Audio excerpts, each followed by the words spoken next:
నమస్తే న్యూస్ కు స్వాగతం. రాజమహేంద్రవరం రూరల్ కడియం టీడీపీ కార్యకర్తలు సోషల్ మీడియా వేదికగా వైసీపీ చేస్తున్న దుష్ప్రచారానికి ధీటైన సమాధానం ఇవ్వాలని టీడీపీ రాష్ట్ర వైద్య విభాగం కార్యదర్శి డాక్టర్ గోరంట్ల రవికిరణ్ పిలుపునిచ్చారు. మండలంలోని మురమండ గ్రామంలో నిర్వహించిన తెలుగుదేశం పార్టీ మండల సమావేశంలో ఆయన ముఖ్య అతిథిగా పాల్గొని కార్యకర్తలను ఉద్దేశించి ప్రసంగించారు.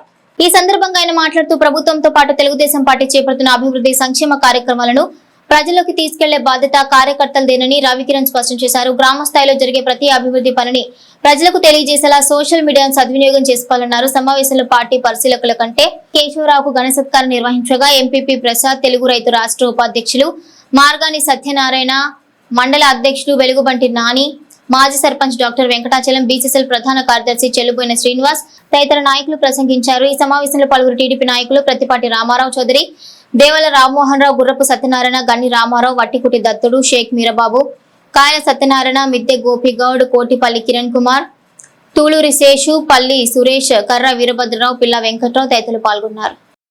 వాళ్ళు అధికారాన్ని గుప్పెట్లో పెట్టుకుందాం చూసిన తెలుగుదేశం పార్టీని మహాయుద్ధ ఒక ఎలక్షన్ ఓడించగలిగారు కానీ పార్టీ పరంగా కార్యకర్తల పరంగా నాయకుల పరంగా ఏమీ చేయలేకపోయారు. దానికి కారణం మన సంస్థాగత నిర్మాణం. సో ఎందుకు పార్టీ రోజు ఫోన్లు చేసి ఈ కంపెనీ వేయండి, ఈ కంపెనీలో కన్వీనర్స్, కో కన్వీనర్స్, కేఎస్ఎస్ ఈ పద్ధతులంతా కూడా ఈ నియమాలని మన నారా చంద్రబాబు నాయుడు గారు, ముఖ్యంగా నారా లోకేష్ గారు వీళ్ళందరూ కూడా రోజు దీన్ని పర్యవేక్షణ చేస్తూ మమ్మల్ని అందరినీ ఉరుకులు కొరుకులు పెట్టేస్తున్నారు. మేము మీకు ఫోన్ చేసి కంపెనీ పేరు చెప్పండి అంటే మీరు మీ గ్రామంలో కూర్చుని మీకు సమస్యలు ఉన్నా లేట్ అయినా మీరు అనుకోవచ్చు, ఏముందని అనుకో లాగితే పర్వాలేదు. కానీ మాకు వచ్చే ప్రెజర్ ఎలాగంటే పర్సంటేజెస్ సహా అంటే ఈ జిల్లాలో ప్రతి పట్టణ నియోజకవర్గంలో పార్లమెంట్లో రోజు ఎంత పర్సంటేజ్ ప్రోగ్రెస్ అయితే ఇది కూడా వాళ్ళు డైలీ మానిటర్ చేస్తారు. కాబట్టి ఆల్రెడీ ఇచ్చిన డెడ్ లైన్ దాటాము.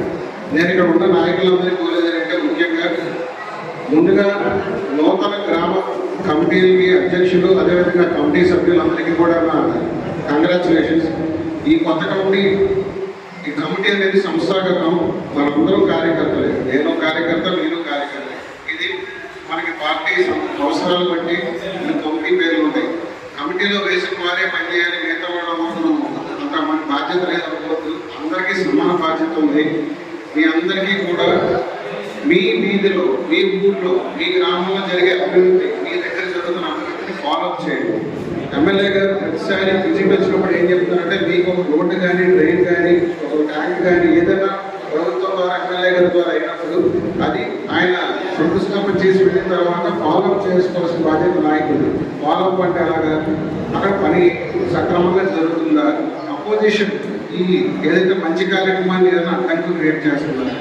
వారం ఒకసారైనా గ్రామ నాయకులు ఒకసారి అక్కడికి వెళ్ళి పలానా అభివృద్ధి మన ఎన్డీఏ కూటమి ద్వారా, వచ్చే చదువుల ద్వారా అవుతుందని మీరందరూ కూడా మాట్లాడడం, ఫోటోలు దిగడం, అవసరమైతే వీడియో మాట్లాడి ఈ రోడ్డుని మీరు కొంచెం చూపించి ఇంతకాలం సమస్య ఉండేది, ఈ సమస్యని మన వచ్చే చదువు గారు పరిష్కారం ఈ రకంగా చేశారు అని మీరు కూడా వీడియో చేయడం మొదలుపెట్టారు. మీ అందరి చేతుల్లో సోషల్ మీడియా అవసరం ఉంది. మిమ్మల్ని గుర్తించాలంటే మీ చేతుల్లో మీరు అందరూ గుర్తుపెట్టుకోవాలి. ఎవరో గురించి గుర్తింపు మీరు ఇవాళ ఉన్న ఏ యుగంలో సోషల్ మీడియా యుగంలో గ్రామాల్లో మీరు యాక్టివ్గా ఉన్నారా లేదా అనే దానికి తెలుగుదేశం పార్టీ యాప్ ఉంది. సో యాప్లో మీరు ఏదైతే రోజు ప్రోగ్రామ్ ఇప్పుడు ఇలా మన గవర్నమెంట్ విషయాల్లో కానీ ప్రభుత్వానికి వ్యతిరేకంగా మనకి వైసీపీ వాళ్ళు చేస్తున్న విష ప్రచారానికి లేదా తప్పుడు ప్రచారాన్ని తిప్పికొట్టే విధంగా మీరు మాట్లాడే మాటలు కానీ, వాళ్ళు చెప్పిన అవాస్తవాన్ని మన దగ్గర రుచి చూపించడం కానీ. అందరికీ నమస్కారం అండి. ప్రజాహితం హితం వాక్య ప్రజానాం చ సుఖే సుఖః, ప్రియం హితం హితం వాక్య ప్రజానాం చ సుఖే సుఖః అన్నారండి. ప్రజలకి ఏది ఇష్టమో అదే మనం చేయాలట, మనకి ఏది ఇష్టమో చేయకూడదట. బాధ్యత గల వ్యక్తులకి పదవులు వాటిలందరూ వస్తాయని చెప్పేసి మహాత్మా గాంధీ చెప్పినట్లుగా మీరందరూ కూడా నిష్పాతులైనటువంటి కార్యకర్తలు. తప్పనిసరిగా కడియమండలం అంటేనే నాకు ఇష్టం. తర్వాత నా గురుతులు గోడెంట్ల వచ్చే చంద్ర గారు ఏ నాన్నకి తెలుగుదేశం పార్టీలోకి వచ్చి మమ్మల్ని ఆహ్వానించారో ఆ రోజు నుంచి ఈ రోజు వరకు కూడా వచ్చే చంద్ర గారు అడుగుదాల్సినటువంటి వ్యక్తుల్లో నేను కూడా ఒకండి. నేను రాజ్యాంగంలో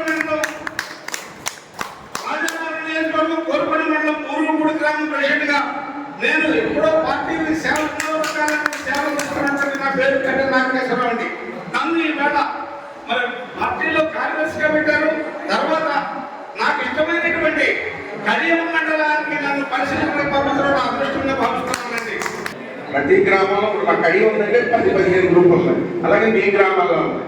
ఒక గ్రూప్ లో మనం పెట్టి దాంట్లో స్ప్రెడ్ చేసి ఇగో ఈ ఊరికి ఈ గ్రాంట్ తెచ్చాం, ఈ వర్క్ చేస్తున్నాం, ఇగో ఈ రోడ్ వేసాం. అది 2014-19లో ఒక రోడ్ వేసాడా, ఒక గొయ్యిక పెట్టాడా. మనం వచ్చిన తర్వాత మన మండలం ఉదాహరణ తీసుకోండి. మన మండలంలో అన్ని రోడ్లు ఏ రోడ్లు ఎక్కడికి వెళ్ళాలన్నా కడియం నుంచి ఇదే మన మండలం రావాలంటే 30 గంటలు పెట్టింది మనం. మోటార్ సైకిల్ మీద 6 నెలలు అయితే గంట. అలాంటి పరిస్థితిని తప్పించి అర్జెంటుగా రాష్ట్ర వ్యాప్తంగా రోడ్లని ప్యాచ్ వర్క్లు చేయించిన దాంట్లో మనం కూడా చేయించుకుని మనం చెప్పుకోలేకపోతున్నాం. దయించి మెయిన్ ఇక్కడ ముఖ్య నాయకులందరూ నేను కోరేది ఏంటంటే మనం సోషల్ మీడియాను వాడుకోవాలి, మనం దాన్ని బాగా ఇంప్రూవ్ చేసుకోవాలి. మనం చేసిన ప్రతి పని అంటే మంచి పని చేసిన ప్రతి పని ఏ గ్రామంలో మన పార్టీ తరపున కానీ కూటమి తరపున ఎవరు చేసినా దాన్ని వెంటనే సోషల్ మీడియాలో పెట్టి మేము ఈ మంచి పని చేసామని చెప్పేలాగా మనం ఏర్పాటు చేసుకోవాలి. దాన్ని మన ఇక్కడ ఉన్న ముఖ్య నాయకులందరూ రేపొద్దున రాబోయే కొత్త కమిటీ వాళ్ళందరూ కలిపి ప్రతి గ్రామం నుంచి ఇద్దరు పెట్టి అవి వచ్చేసిన ఆ ఇద్దరు ఆ సోషల్ మీడియాలో ఫొటోస్ పెట్టి మనం ఏం చేసామో చెప్పగలిగితే అది ఉపయోగపడుతుంది. మరిన్ని తాజా వార్తా విశేషాల కోసం ఎంన్యూస్ ని సబ్స్క్రైబ్ చేయండి, మీ మిత్రులకు షేర్ చేయండి.